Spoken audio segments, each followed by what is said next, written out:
Welcome to Bulwark Protection's 5-act arc flash story. My name is Derek Sang. I'm the Technical Training Manager for Bulwark Protective Apparel.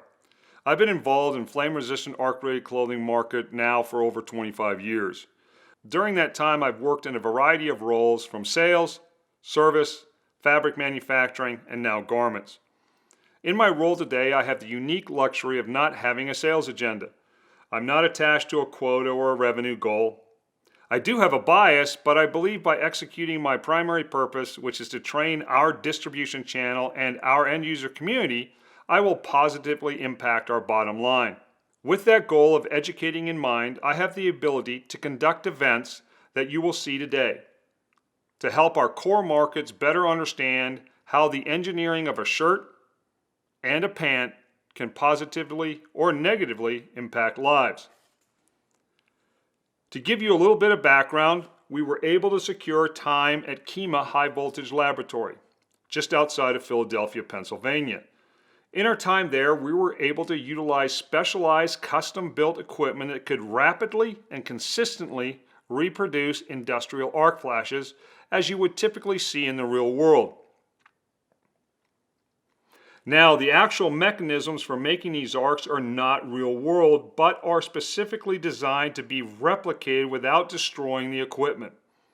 You can easily imagine an arc flash of the intensities that we will share with you today would not just incapacitate equipment, but would destroy it.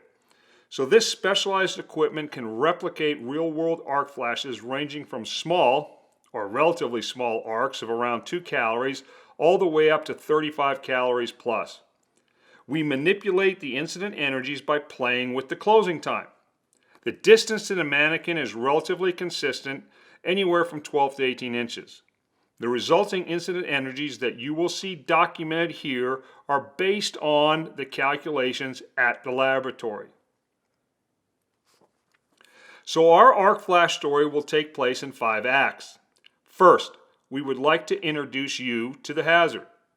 You will see the arc flash without any visual obstruction. You will see an arc coming out of the box without a mannequin in front of it. The second act to this story is the danger. You will get to see a clothed mannequin in front of an arc flash. That mannequin is wearing non-flame resistant clothing. The third is going to be the solution. Why do we insist that you wear a baseline of protection all day, every day, if you work in and around this hazard? Because it can protect you and will ultimately save your life. That's the solution. In the final 2 acts, we will then explore additional dangers by showing you what improper outer layers look like. We're going to, in this example, introduce you to rainwear marketed as flame resistant.